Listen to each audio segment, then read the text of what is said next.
साथ ही जेल पहुंचे। अब सीएजी रिपोर्ट में खुलासा है कि 2026 करोड़ रुपए का जो नुकसान है वो लिकर पॉलिसी को लेकर दिल्ली के खजाने को हुआ।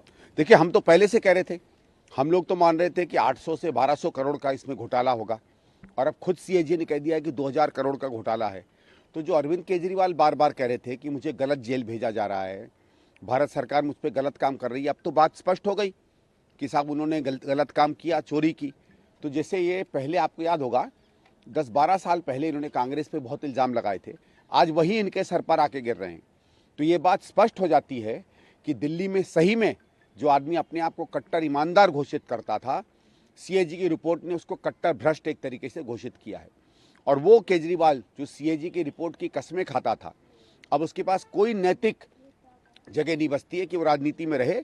उसको मेरे ख्याल से राजनीति छोड़ देनी चाहिए और एक अच्छे नैतिक व्यक्ति, जो वैसे मानता नहीं उनमें कोई नैतिकता है, खुद ही कहना चाहिए कि मुझे जेल में डाल दो। लेकिन चूंकि मामला अभी भी अदालत सीएजी रिपोर्ट सामने आया है, तो आगे की जो राजनीतिक डगर है केजरीवाल साहब का, वो कितनी पेचीदगियों से घिर जाएगा? देखिए, केजरीवाल साहब में हमने बार बार कहा है, न सच वो मानते हैं, न सच समझते हैं, न सच बोलते हैं। वो पूरी कोशिश करेंगे इस रिपोर्ट को नकारने की, बल्कि जवाब भी नहीं देंगे इस पर, क्योंकि जब जब वो पकड़े जाते हैं वो तब तक वहाँ से भागते हैं। दुर्भाग्य की बात यह है कि वोटर, हमारा मीडिया उनको बार बार इन सवालों पे नहीं घेरता है। अब मैं ये उम्मीद करूंगा कि जिस तरीके से कांग्रेस पार्टी को सीएजी की रिपोर्टों में घेरा गया था, ठीक उसी तरीके से अरविंद केजरीवाल और उसके हर आदमी को घेरा जाए। हम उनको नई दिल्ली में घेरेंगे, जहां वो आएंगे हम पूछेंगे 2000 करोड़ रुपया तुमने कहाँ रख लिया है? ये इन गरीबों का पैसा भाई, ये आपका मेरा नहीं है। ये देखिए, आज वो 2000 करोड़ अगर लगता और 1 करोड़ लग जाता तो हमारा धोबी घाट कितना सुंदर हो जाता। तो ये इन लोगों का पैसा है, आपका मेरा पैसा नहीं है। जवाब तो इनका बनता है कि तुमने शराब नीति में अगर 2000 करोड़ तुमने खा लिया है तो बाकी कहाँ कहाँ पैसा खाया होगा। आप डिमांड करते हैं कि केजरीवाल साहब को सामने आकर जवाब देना चाहिए इस पर? क्या जवाब देंगे, यही तो मैं पूछना चाहता हूँ। और उनकी तो आदत ही नहीं है, जब जब वो फंसते हैं तब तब इधर उधर की बात करते हैं। 100% देखिएगा, कल कोई और शगुफा छोड़ देंगे, कभी किसी को 2000 देंगे, कभी किसी को 5000 देंगे। तो उन जबकि ये देते जो हैं वो भी सरकारी खजाने से देते, लेकिन सरकारी खजाना तो आपने खाली कर दिया ना। 2000 करोड़ कोई छोटी चीज़ नहीं होती है, बहुत बड़ा होता है।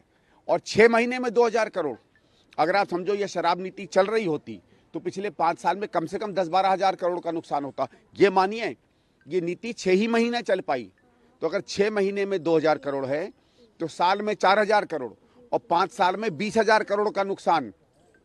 शुक्र है कि कांग्रेस पार्टी ने चिट्ठी लिखी, घोटाला पकड़ा गया, शराब नीति बंद हो गई, नहीं तो आज दिल्ली में 20,000 करोड़ का घोटाला होता। क्योंकि वो बेल पर बाहर है, अदालत में मामला है, ये जब कैग रिपोर्ट सामने आया है, इसका क्या इम्पैक्ट उनके मुकदमे से जुड़े? नहीं, कैग रिपोर्ट का मुकदमे से नहीं होगा, मुकदमा अलग चलेगा।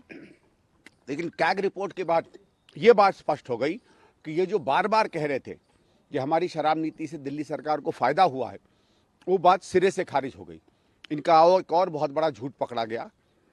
जो मैंने आपको नंबर बताया कि 2000 करोड़ नहीं, ये तो बहुत बड़ा घोटाला है। इस घोटाले का जवाब इनसे देते नहीं बनेगा। इसी मामले में बाकी लोग भी जेल गए थे, अब उनका क्या रुख होगा इस मामले पर?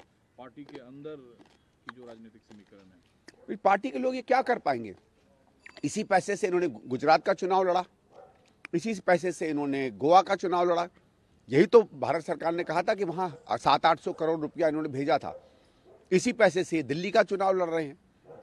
मैं तो ये कहूँगा कि जहाँ भी इनके झंडा लगे हैं, बैनर लगे हैं, वो सब भ्रष्टाचार की कमाई है, और उस भ्रष्टाचार की कमाई के चिन्हों को दिल्ली की दीवारों से हटा देना चाहिए। चीज समझ में नहीं आता है, उद्धव साहब वाली शिवसेना अरविंद केजरीवाल के साथ दिल्ली में, उधर संजय राउत ने आज कहा कि मुंबई महानगर पालिका, नागपुर महानगर पालिका हम अकेले लड़ेंगे, किसी से सांठगांठ नहीं करेंगे। तो एक जगह सांठगांठ की बात, एक जगह अकेले लड़ेंगे, मतलब समझ नहीं पा रहे हैं। क्योंकि सब जानते हैं ना कि केजरीवाल को दूर रखना कितना जरूरी है। राष्ट्रीय स्तर पर किसी और राज्य में तो केजरीवाल का समर्थन कर दें, कोई नहीं चाहता कि उनके राज्य में उनका साथ दें। भाई मेरा ये है कि आप मेरे बगल वाले के घर में जाओ तो मैं कह दूं बगल वाले के घर में जरूर जाओ, मेरे घर में मत घुसना। और जिसको आप अपने घर में नहीं घुसने दे रहे हो, आप समझ लो उसके बारे में क्या आपके मन में राय है। दिल्ली में फिर क्यों उनका साथ दिया? क्योंकि उनको क्या फर्क पड़ता है, दिल्ली में कांग्रेस उनके हिसाब से कमजोर होती है आम आदमी पार्टी से, तो उन्हें कोई दिक्कत नहीं है। हमने तो बार बार कहा था ना, आपको इतने अच्छे लगते हैं केजरीवाल, तो महाराष्ट्र में गठबंधन करिए। वहां नहीं करना चाहते, कौन करेगा चोर से गठबंधन? भाई केजरीवाल को कोशिश करनी चाहिए महाराष्ट्र में चुनाव लड़ने की। भाई वो कुछ भी कोशिश करें, 2000 करोड़ उनकी जेब में है, कहाँ खर्च कर लेंगे वो जाने, उनका काम जाने।